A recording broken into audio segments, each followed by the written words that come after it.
Kemudian surah Al-Baqarah, surah nomor 2 ayat 153 juga Allah berfirman, A'udzubillahi minasyaitonirrajim, Ya ayyuhalladzina amanu ista'inu bis-sabri was-salah, innallaha ma'as sabirin.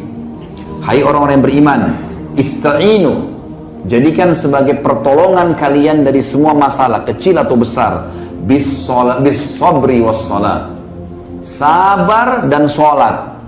Bayangkan kata ulama tafsir, sampai sholat diucapkan oleh Allah Maha Tinggi dan Maha Pemurah setelah sabar. Karena teman-teman sekalian, kalau kita mulai segala sesuatunya pada saat musibah datang, cobaan datang, maka kita mulai dengan sabar teman-teman. Maka dipastikan kalau kita mulai, oh ya Allah sudah takdirin, sudah saya sabar deh, saya terima. Ya Allah mudah-mudahan Engkau memberikan jalan keluarnya, gitu kan. Lalu kita sholat, maka sholat kita bisa khusyuk. Tapi kalau antum dalam kondisi belum menerima, belum sabar dalam masalah itu, lalu antum sholat tidak bisa konsentrasi. Jadi memang di sini disebutkan bis-sabri was-shalah, lalu Allah pastikan, innallaha ma'as sabirin. Allah pencipta langit dan bumi, yang kalau kita sakit dia yang ciptakan kita, dia yang ciptakan penyakit, dia yang ciptakan kesembuhannya.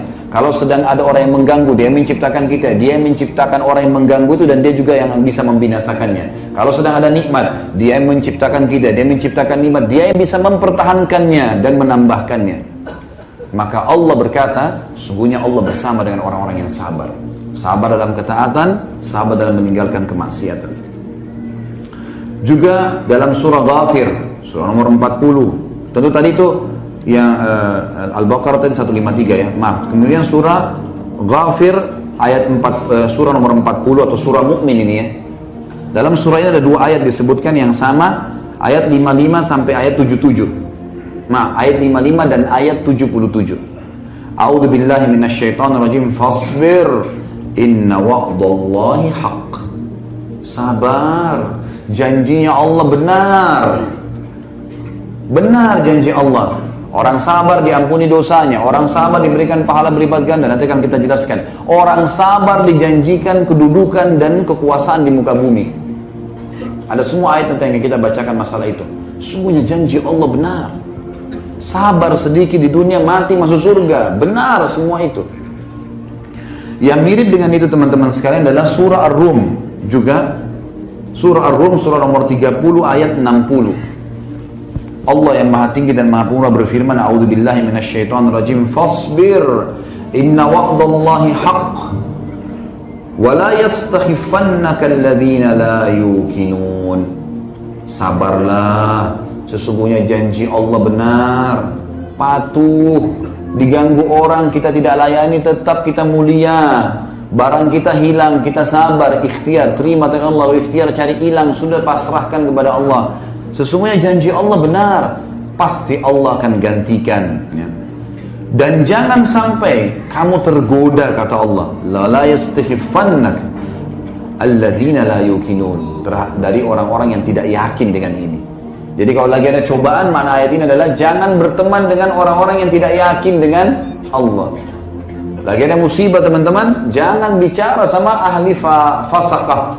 Ya, maksudnya orang-orang maksiat, ahli fasik, ahli maksiat. Maka kita akan diajak sama dia ke diskotik, ke bar, ke maksiat, ke makan macam-macam. Makin buram, ya. Tenggelam di lautan, makin ditenggelamkan, bukannya malah dikeluarkan. Selanjutnya, dalil Al-Quran, surah Al-Insan, surah nomor 76 ayat 24. A'udzu billahi minasyaitonirrajim, fasbir li hukmi rabbika wa la tuti' minhum athiman aw kafura. Bersabarlah hai Muhammad. Surah Insan, surah nomor 76 ayat 24 ya. Sabarlah, berpegang pada hukum Tuhanmu hai Muhammad, dan ajarkan kepada umatmu itu. Dan jangan pernah kau ikuti orang-orang yang berbuat dosa serta orang buat kekufuran. Tak usah ikuti, walaupun kau dibenci, walaupun kau dihukum, jangan ikut-ikutan sama mereka. Toh maksimal adalah mati ya. Kalau di dunia kita akan keluar dan akan diberikan kemenangan. Selanjutnya teman-teman sekalian adalah janji Allah subhanahu wa ta'ala terhadap hamba-hambanya yang sabar akan diberikan kedudukan di muka bumi, kekuasaan. Dia akan dikenal, dia akan punya kedudukan, tapi melalui sabar dulu.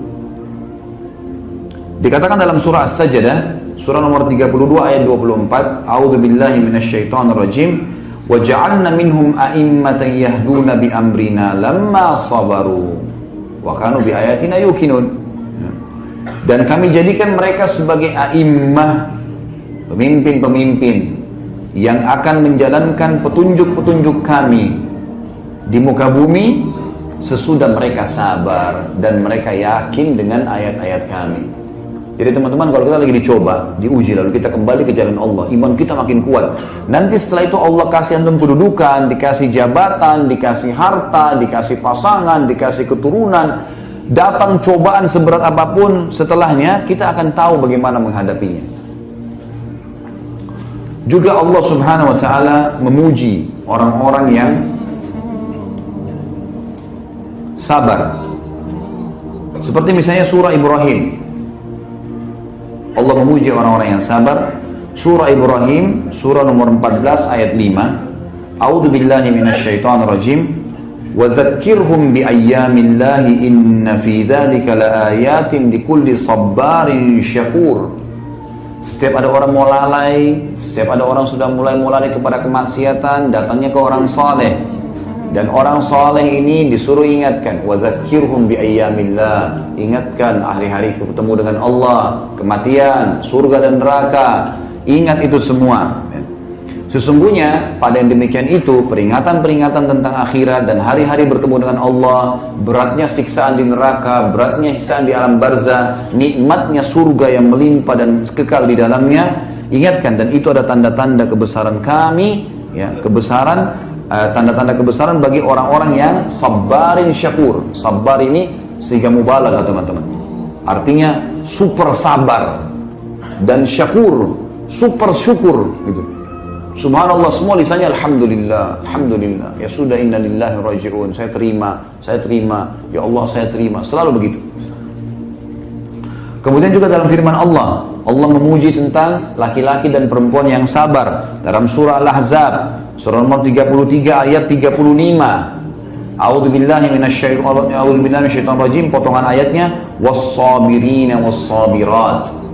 Dan laki-laki yang suka sabar dan perempuan yang suka sabar.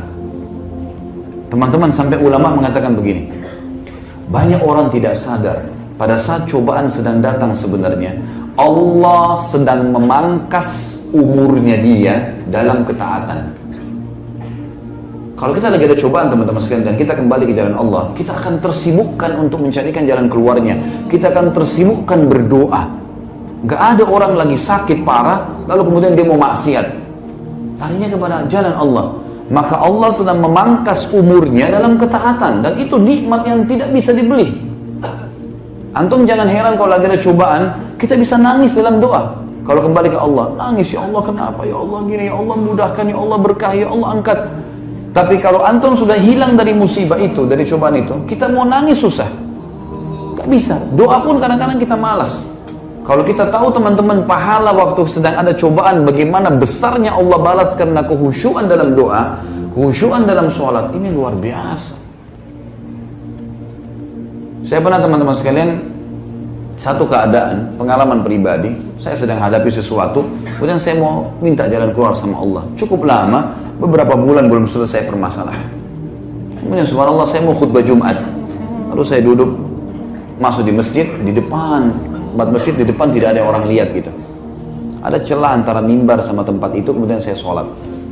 Memang pada saat itu saya terbawa dengan arus, merasa nyaman sekali gitu, ngeluh dengan keluh kesah dengan Allah. Sampai tidak rasa gitu, nangis sama Allah, sebutin ya Allah mudahin, ya Allah jadikan ini sebagai momentum imanku bertambah, dan seterusnya, beragam hal. Subhanallah, antara celah mimbar itu dengan tembok, ada celah kecil. Rupanya ada satu jemaah lihat saya dari jauh itu. Datang dia setelah itu. Dia mengatakan, tentu ini teman-teman tidak ada hubungannya sama riya ya. Riya itu akan selalu datang ke dalam diri seorang mukmin. Tapi selama kita tidak iyakan, maka tidak terjadi riya. Karena syaitan itu lemah sebenarnya. Yang jadi masalah kalau antum ikutin. Dan kita bisa menyampaikan sesuatu kalau jadi ibrah bagi manusia. Karena Allah mengatakan kepada Nabi Muhammad SAW, فَأَمَّا بِنِعْمَةِ رَبِّكَ فَحَدِّثْ. Kalau nikmat Tuhanmu boleh kau sampaikan, sehingga bisa jadi pelajaran bagi orang lain. Padahal dia datang kepada saya, seorang bapak sudah sangat tua, rambutnya putih semua. Kalau saya perkirakan mungkin umurnya sudah di atas 80 tahun. Datang ke saya itu udah mengatakan, Ustaz, memang dia sering Masya Allah hadir di rutin pengajian saya. Dia bilang, Ustaz sudah pernah susun nggak doa-doa dalam Al-Quran yang sering disebutkan? Saya kadang-kadang kalau khutbah, sering di akhirnya saya tutup dengan semua doa yang dimulai dengan Rabbana, Rabbana, Rabbana, semuanya gitu. Makanya jemaah tanya, pernah nggak Ustaz susun? Saya bilang belum, secara khusus belum sih. Tapi insya Allah kalau ada yang butuh nanti coba saya tulisin di surah apa, di ayat apa gitu. Terus tiba-tiba dia bilang sama saya kalimat, saya seperti sedang disiramin dengan air dingin untuk teman-teman sekalian, dan saya yakin Allah yang membuat orang ini bicara sehingga menghibur saya dalam masalah waktu itu. Maka yang saya dengar dia mengatakan apa? Ustaz, tadi waktu sujud baca doa apa? Kok saya lihat dari jauh enak sekali sujudnya. Ustaz tahu, sampai rambut saya seputih ini belum pernah saya rasakan nikmat sujud seperti itu. Saya berharap bisa sujud lama, tapi saya tidak tahu harus buat ucapkan apa. Kok bisa Ustaz sampai lama seperti itu? Saya dengan biasa mengatakan, saya ada masalah Pak, dan saya keluh kesah dengan Allah. Nabi SAW mengatakan, akrabu abdun ya Rabbi wa huwa sajid. Orang paling dekat dengan Tuhannya, penciptanya, pada saat dia sedang sujud. Ya sudah, saya sampaikan keluh kesah saya. Tapi ucapan dia tadi subhanallah seperti Allah sering ingatkan kepada saya. Ingat Khalid, nikmatku sedang besar padamu. Cobaan ini sesuatu yang kau bisa laluin. Dan banyak orang tidak bisa ibadah, justru yang kau rasakan pada saat cobaan sedang datang kepadamu. Ini pelajaran yang luar biasa sebenarnya. Maka sabar sedikit teman-teman dengan cobaan. Ini teman-teman yang selalu ribut dengan masalah cerai. Untuk apa cerai? Kecuali ahli maksiat yang sedang kita temui.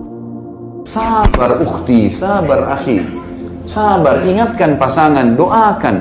Gitu kan? Itu yang kita lakukan. Sedikit saja ada masalah, sudah langsung berputus hubungan dengan saudaranya muslim. Sedikit ada ini, sedikit ada itu. Bahkan ada yang sampai durhaka dengan orang tuanya lah, putus silaturahim lah, segala macam hal. Apalagi yang lebih parah larinya kepada kemaksiatan, naudzubillah. Akhirnya dari ahli ibadah tiba-tiba berubah menjadi orang yang maksiat. Tiba-tiba mencaci maki Allah, menganggap itu solusinya pada saat dia berzina di diskotik atau dia minum khamr. Wa na'udzubillah.